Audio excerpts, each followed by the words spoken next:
구분응선을 넘었던 루마니아의 무기 거래에 드디어 마침표를 찍었다는 소식이 전해졌습니다. 루마니아는 K9 자주포 구매를 확정지었습니다. 구매 금액은 9억 2천만 달러로 한화 약 1조 3천억에 달하고 있었습니다. 한화 에어로스페이스와 루마니아 국방부 간의 실제 계약은 이르면 다음 달 진행될 것으로 보이는데요. 루마니아에서는 K9 자주포 53호는 물론이고 K10 탄약 운반 장갑차 36대가 포함되어 있습니다. 이는 루마니아의 최근 7년간 무기 도입 사업 중 최대 규모라고 알려져 있습니다. K방산의 상승세를 이어간 기분 좋은 소식이 아닐 수 없습니다. 그런데 루마니아의 거래는 여기서 끝나는 게 아니었습니다. 루마니아는 K2 전차에 대한 관심도 끊임없이 보내고 있습니다. 루마니아는 과거 독자 개발한 비조눌 전차를 운용하고 있었지만 1980년대부터 생산됐었기에 노후화가 된 상황이었습니다. 이에 군 현대화 사업의 일환으로 전차 도입을 추진하고 있죠. 한국의 K2와 독일의 레오파드2가 경쟁하고 있습니다. 지난 2022년 폴란드와 K2 전차 1000대를 납품한다는 기본 계약을 맺고 이 가운데 1차로 180대 실행 계약이 체결된 상태인데요. 이와 비슷한 규모로 루마니아와의 거래가 진행 중이라고 전해지고 있습니다. 일단 K2 전차 500대 도입을 앞두고 있는 루마니아에서는 계속해서 성능 평가 등이 진행되고 있습니다. 최근에 K2 기동 실사격 시범이 이루어졌는데요. 실사격 모습을 본 루마니아 군 관계자들은 열광할 수밖에 없었다고 전해지고 있습니다. 실전과 같은 환경 속에서 치루어진 기동 사격에서 100%의 명중률을 보여줬기 때문이라고 하죠. 자세한 이야기 확인해 보겠습니다. 반파된 전차와 장갑차들이 질비해 있는 들판 한복판에서 태극기와 루마니아 국기를 양쪽에 단 K2 전차의 포신에서 불이 뿜어져 나오고 있습니다. K2 전차는 연막이 터지고 흙먼지가 시야를 가리는 와중에도 거침없이 기동하고 있습니다. 이어 K2 전차는 다음 목표물을 향해 거침없이 불을 뿜었습니다. 백발백중의 명중 실력을 여지없이 보여주었습니다. 지난달 우크라이나에 인접한 루마니아 동부 도시 갈라치의 스마르단 트레이닝 센터에서 K2 전차의 사격 및 기동 시범 행사가 진행되었습니다. 이번 시범에 루마니아 현직 고위급 군 관계자들도 총출동에 참관했다고 하는데요. 실전을 방불케 하는 시범에 입이 떡 벌어졌다고 하죠. 폐전차와 폐장갑차로 곳곳에 형성한 장애물과 포격을 당하는 상황을 가정한 연막까지 실제 전장의 모습을 그대로 옮겨 최대한 근접한 환경을 조성한 훈련장에서 시범이 펼쳐졌습니다. 1km 정도 떨어진 표적을 대상으로 한 가장 기본적인 정지 사격부터 회피 및 전진 기동 중 사격까지 K2 전차의 능력을 전부 보여줄 수 있는 방식으로 평가가 이루어진 것을 확인할 수 있었습니다. K2 전차의 우수한 사격 통제 장치와 반능동 유기압 현수 장치가 조화된 기동 사격 능력을 제대로 선보여 주었습니다. 그런데 K2 전차의 뛰어난 실제 성능을 확인한 루마니아군 관계자들의 반응은 당연하다는 듯 예상 밖으로 덤덤했다고 전해지고 있습니다. 그럴 만한 이유가 있었는데요. 폴란드에서 K2 전차를 도입 후 훈련이 진행될 때마다 파견되어 K2의 성능을 직접 확인했었다고 하죠. 이미 K2 전차의 실사격 장면을 수차례 봐왔던 것이었습니다. 그렇기 때문에 폴란드에 이어 K2 전차를 구매하고 싶다는 의사를 계속해서 밝혀올 수 있었죠.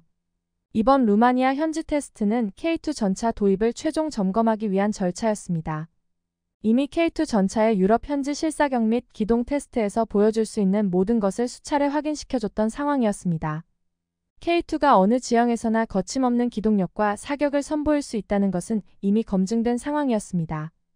눈 쌓인 노르웨이 산악 지역에서의 현지 테스트에서도 K2 전차의 장점을 유감없이 보여줬었죠. 당시 경쟁 상대였던 독일 레오파르트 2A7 전차를 압도했었습니다. 독일 전차가 행여 미끄러질까 느릿느릿 서행할 때 혼자 랠리 경기에라도 나간 듯한 질주하던 장면은 아직도 눈에 선합니다.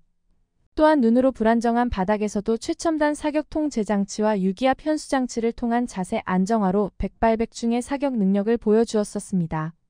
하지만 당시 정치적인 이유로 노르웨이에 수출되지는 못했었습니다. 해당 평가에서 K2가 독일의 전차를 압도했다는 것은 노르웨이에서도 인정할 수밖에 없었습니다.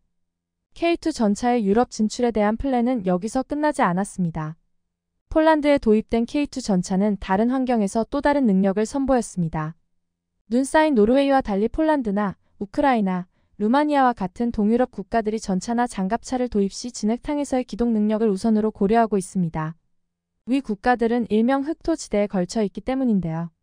흑토지대는 인산과인 암모니아가 풍부한 매우 비옥한 땅입니다.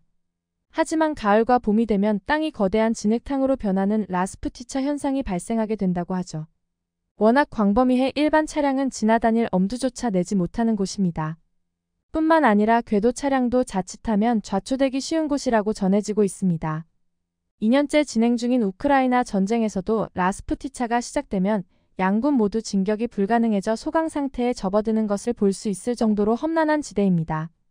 그렇기 때문에 흑토지대에서도 얼마나 기동할 수 있는지가 군사 장비를 도입하는데 첫 번째로 고려될 수밖에 없죠. 그런데 폴란드의 뻘밭에서 진행된 테스트에서 K2 전차는 기대 이상의 능력을 보여주었습니다. 사실 K2 전차 역시 라스푸티차 못지않은 뻘밭 기동을 가정하고 설계된 전차입니다. 한국의 경우 산지와 도시를 제외한 거의 대부분이 논등 평야지대가 많은 부분 차지하고 있어 그곳을 기동할 경우를 고려하지 않을 수가 없습니다. 그런데 문제는 무게만 50톤에 달하는 전차는 궤도가 있다 하더라도 한 번 논에 빠지게 되면 쉽게 빠져나오지 못한다는 것입니다. 이런 상황을 감안해 K2를 개발할 때 최초로 도입된 기술이 바로 반능동 유기압 현수장치였습니다. 진흙탕에 빠지면 군한 전차가 끌어올려주기를 기다려야 하는 서구권 전차들과 다르게 K2 전차는 유기압 현수장치를 통해 쉽게 빠져나올 수 있었습니다. 이는 앞뒤 높이를 다르게 하여 궤도의 접지면을 늘려 자력으로 뻘밭에서 탈출하는 것을 가능하게 했습니다. K2를 직접 몰았던 폴란드 전차병들도 가장 유용한 기능이라고 꼽았던 부분입니다. 유기압 현수장치로 덕분에 비가 내려 푹푹 빠지는 폴란드 훈련장에서도 거침없는 기동을 선보일 수 있기 때문이었습니다. 이뿐만 아니라 유럽 나토군이 모두 참여한 드래곤 24 훈련에서는 60도 급경사 지대를 서구권 전차 중 유일하게 자력으로 등판하는 모습에 모두 놀랐죠. 또한 수심이 수미터에 달하는 깊은 강을 공병대의 도움 없이 자력으로 도하하는 등 차원이 다른 험지 돌파 능력을 선보였었습니다. 그리고 초장거리 저격 능력은 폴란드에 가서야 확실하게 증명된 K2의 능력이었습니다. K2 전차의 최대 사거리는 8,000m로 알려져 있지만 정말로 8,000m까지 날아가는지 실전 사격 평가를 해본 적이 없었는데요.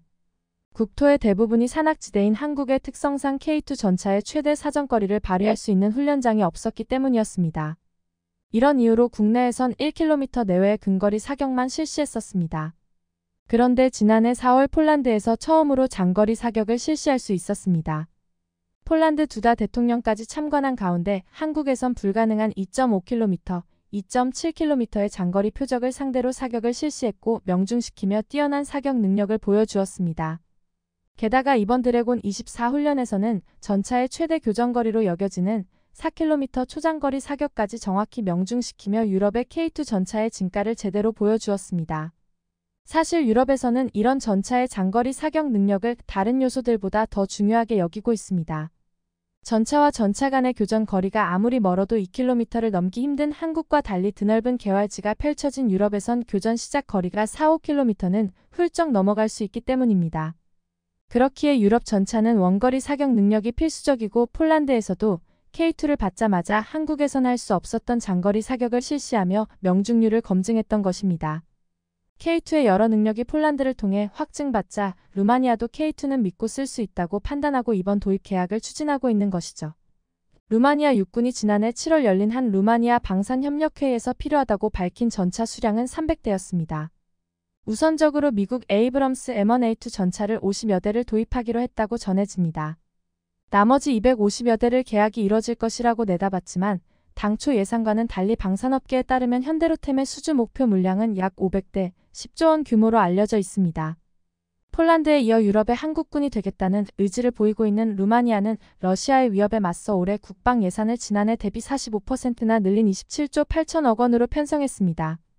이 중 대부분이 신규 장비 구매에 투자될 예정이며 K9, K2를 비롯한 한국 무기 도입 계약이 체결될 경우 폴란드와 달리 차관 없이 국방 예산으로 지불될 것으로 예상되어 더욱 기대되는 바입니다.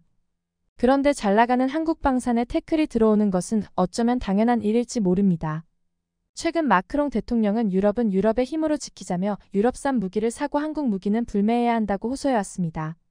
같은 유럽 안에서 무기를 사서 유럽 방산을 활성화시키자는 취지였지만 그 내막을 들여다보면 프랑스 무기를 사달라는 의도가 다분히 깔려 있었습니다. 하지만 이런 마크롱의 바람과는 정반대로 시간이 지날수록 유럽에서 한국 방산의 영향력이 더욱 강력해지고 있습니다. 특히 프랑스에선 루마니아가 국방 예산의 비율을 늘리고 있어 이번 기회에 자신들의 무기를 사줬으면 하는 바람을 내비쳤습니다. 하지만 루마니아는 이전 프랑스와의 거래에서 질린 적이 있어 거래를 꺼리고 있다고 전해지고 있습니다. 앞서 루마니아는 보병 휴대용 대공미사일 멤페즈의 입찰 공고를 한 적이 있습니다. 그런데 당시 입찰에 프랑스의 MBDA4만 참여했었는데요. 경쟁자가 없었기 때문인지 프랑스는 현지 생산이나 기술 공유와 같은 혜택은 당연히 없었습니다.